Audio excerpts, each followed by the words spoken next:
Bienvenido a mi canal, somos Santiago de León Audio, un grupo de artesanos dedicados al sonido de alta fidelidad, ahora degenerados a unos repugnantes revendedores.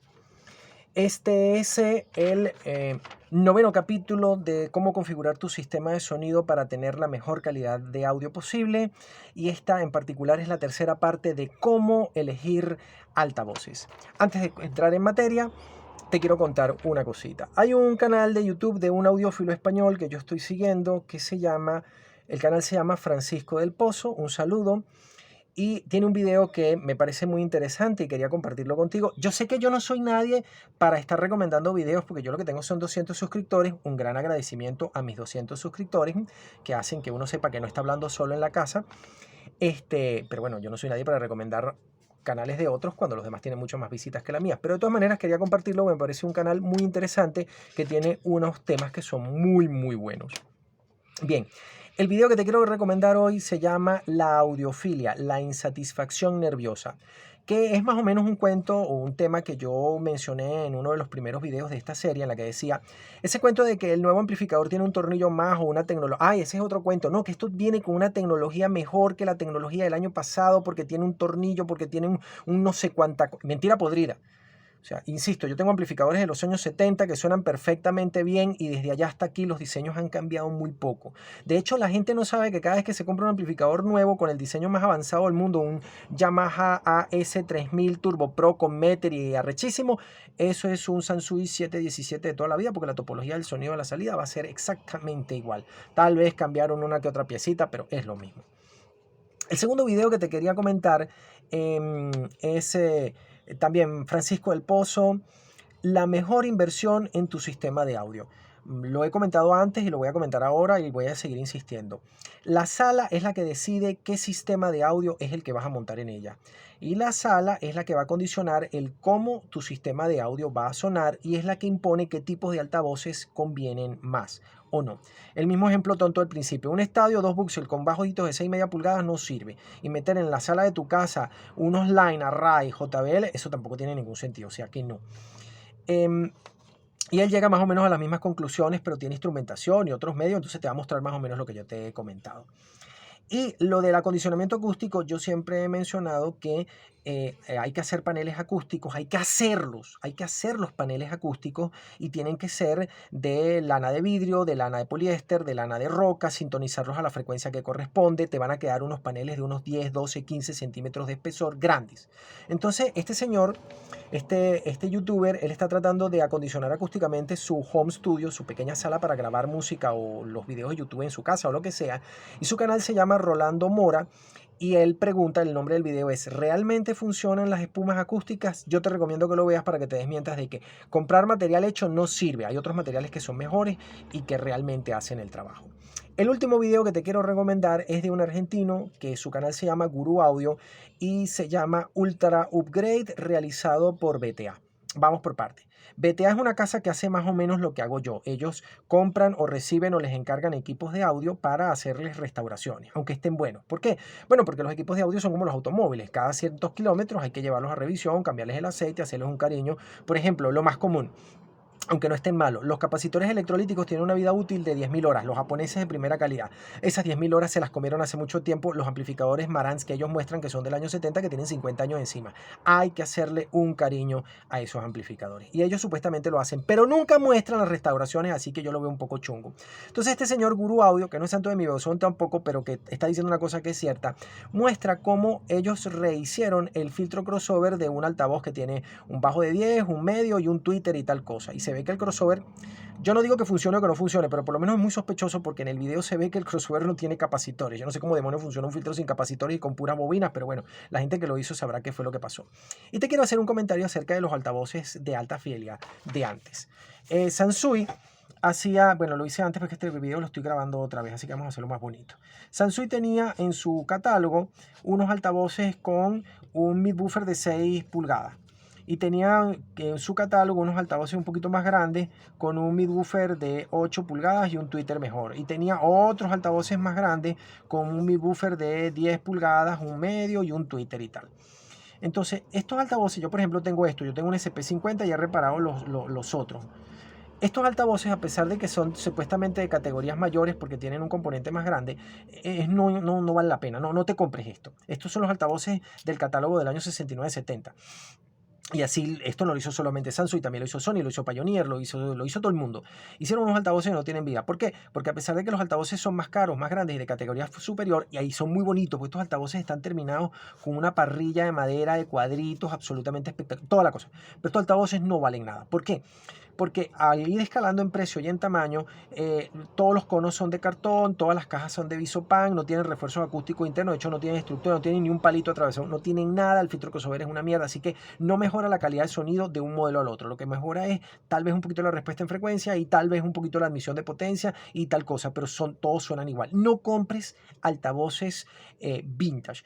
Puede ser, efectivamente, JBL tiene unos altavoces que son muy buenos, Yamaha hizo unos altavoces que son muy buenos, pero que no son tan vintage como estos, sino que son de la segunda mitad de los años 70, de los cuales ya vamos a hablar. Ok, ahora vamos con lo que nos corresponde. Hoy en día sí está segmentado el mercado de audio. Entonces, unos altavoces que tengan un parlante principal de 5 pulgadas son peores que unos con 6, y los de 8 son mejores que los de 6, los de 10 son mejores que los de 8, y así. Entonces vamos a empezar a hablar de ese punto.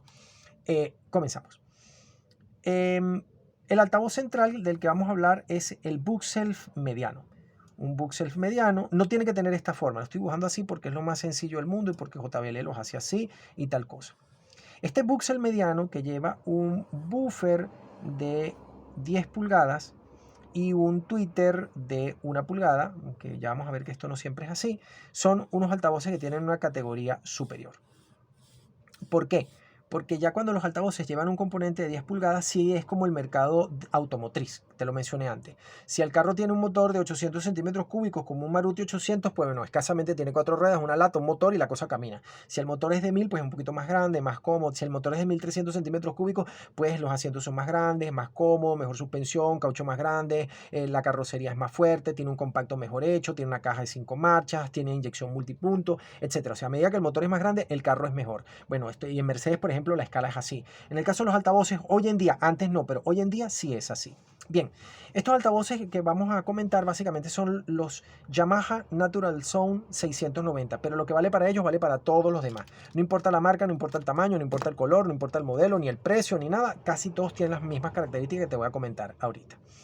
Lo primero, antiguamente se usaron para este tipo de altavoz tweeter de cono de 2 pulgadas, pero hoy en día se usa un tweeter de 1 pulgada. El midbuffer, bueno, como hemos mencionado, el buffer dedicado, perdón, es de 10 pulgadas. 10 pulgadas. El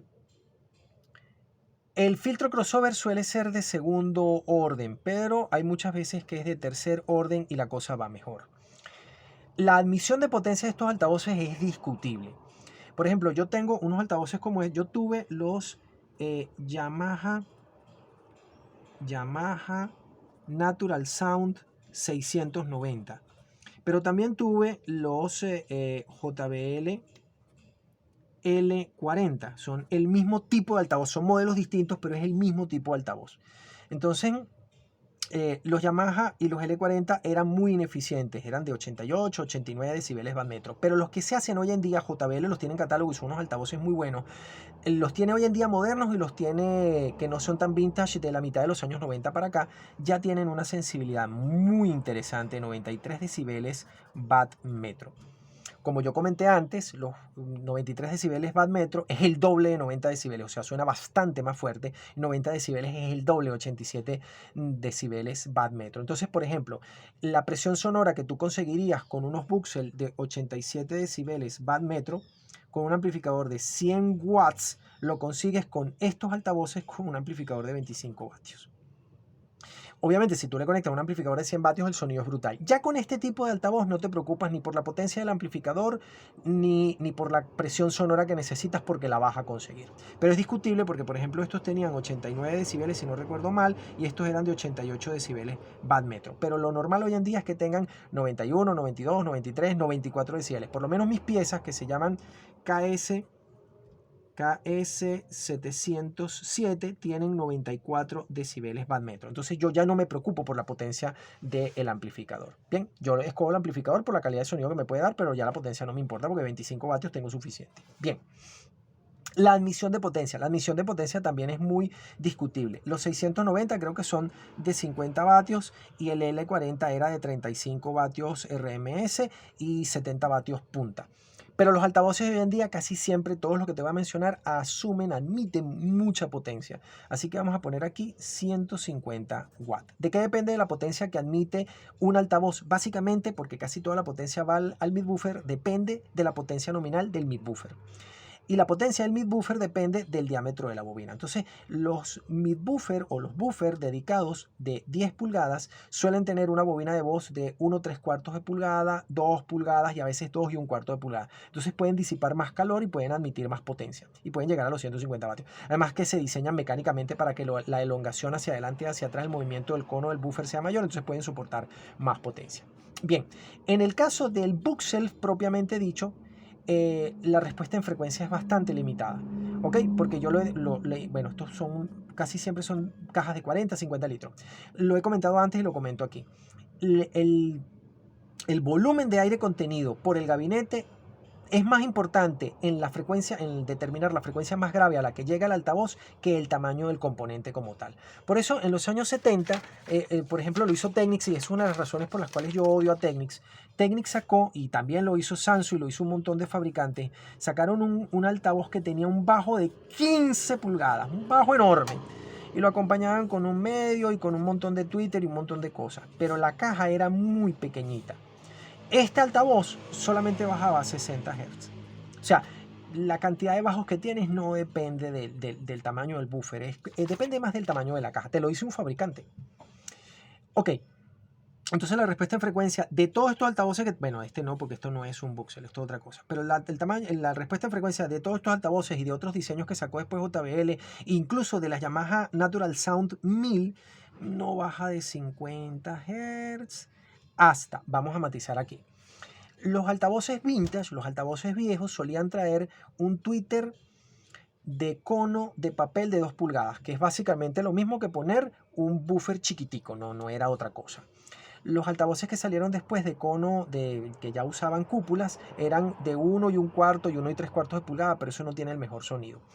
Los de hoy en día casi siempre son de 3 vías y vamos a matizar acerca de ese punto porque a mí me parece muy importante. Por eso los Natural Sound aquí tienen un tweeter más grande, que ya vamos a hablar de él porque es muy importante y no es un tweeter. Pero hoy en día casi siempre para esta categoría de altavoz se usa un tweeter de aluminio laminado con otro material para neutralizar su vibración y llegan cómodamente a los 40 kHz.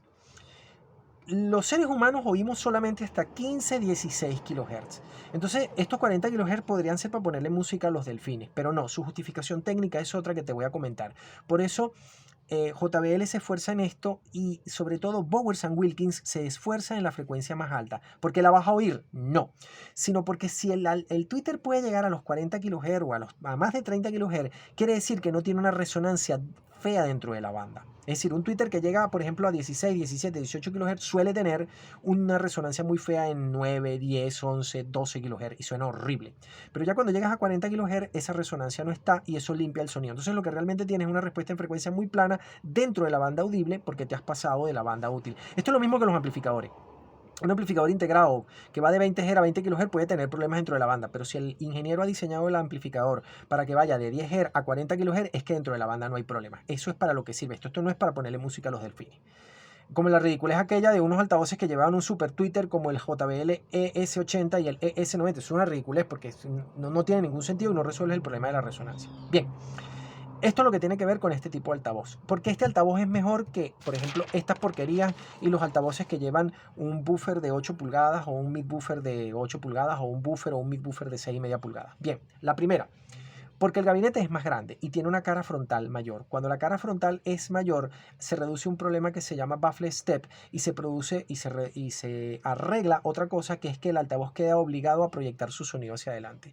Por eso, por ejemplo, la gente de Sonus Faber hace sus altavoces anchotes. Entonces, aquí está el tweeter, aquí está el medio y aquí están los dos bajos. Pero el altavoz es anchote, la cara frontal es muy grande. Esto no es una decisión estética, es una buena decisión acústica. Mientras más ancha sea la cara frontal, es bastante mejor. Por eso es que, por ejemplo, los JBL 4333 y los JBL 4350 tienen una cara frontal inmensa, más de 1 metro cuadrado de superficie. Pero eso es un criterio de diseño, porque por ejemplo BW en sus Nautilus y en sus 800 Diamond hace que el frente sea muy pequeño, porque ellos resuelven el problema de otra forma. No están equivocados ni los unos ni los otros, son dos soluciones distintas al mismo problema. Por ejemplo, Sony cuando hizo estos altavoces en los años 70 que se llamaban las SS G9, G8 y G7, lo que hacía para contrarrestar el problema era recubrir esta cara con un material blando.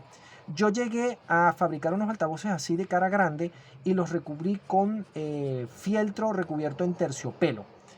Yo no noté nada, pero se supone que eso es mejor y tal cosa. Por cierto, los SS G9, G8, G7, G6 y G5 son los mejores altavoces de los años 70. Si tú quieres unos altavoces vintage de los años 70 que realmente suenen bien, tienen que ser Sony. Lo lamento mucho. Ni Pioneer ni Sansui, eso no tiene pinta. Otra característica buena es que estos altavoces, al tener un cajón más grande, tienen un cajón más pesado. Generalmente se usa un material mejor para hacerlo. Entonces, si su hermano menor, el que tiene un midwoofer de 8, de 6,5 pulgadas, es de MDF, este ya es de alta densidad. Si aquel usa filtros de segundo orden, este los usa de tercero. Si aquel tiene diafragmas, por ejemplo, de pulpa de papel impregnada y prensada, ya este tiene buffer de teflón, o sea, un material que es un poquito mejor. Si aquel usa seda, este usa aluminio y esa clase de cosas. Bien. Por ahí estos altavoces son muy buenos. Y por supuesto, este no es el único modelo que tienes. Este modelo de altavoz, por ejemplo, sirve para sonorizar una sala que tenga 12, 15, 18, 20 metros cuadrados. Si tienes una sala de 20 metros cuadrados, por su eficiencia, y bueno, salvo las excepciones, pero por su eficiencia y por su admisión de potencia, te permiten sonorizar un espacio más grande. La otra, la presencia de estos altavoces, el sonido grande que suelen producir, porque los fabricantes refinan mucho este diseño, también es contundente y generosa. Pero no vas a conseguir una respuesta en frecuencia muy amplia de un Buchself, sino que yo te recomiendo siempre una torre. Entonces una torre, bueno, dibujándola así muy choreta y muy rápida, pero una torre como esta, que tenga un tweeter, que tenga un squawker o un midrange y que tenga uno o dos buffers. Es común que ya sean de doble buffer.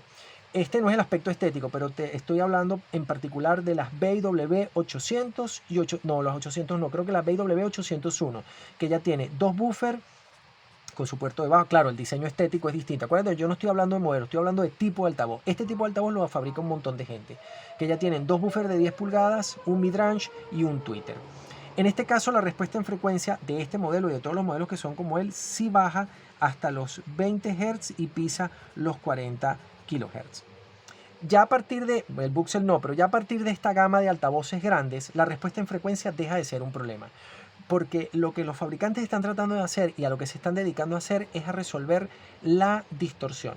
Y de ese tema vamos a hablar en el próximo capítulo, que se lo vamos a dedicar con mucho detalle al midrange y al squawker y a los Buchself que yo he tenido los Yamaha, he tenido los JBL y te quiero comentar algunas cositas acerca de ellos. Desde Santiago de León de Caracas, saludos y suerte.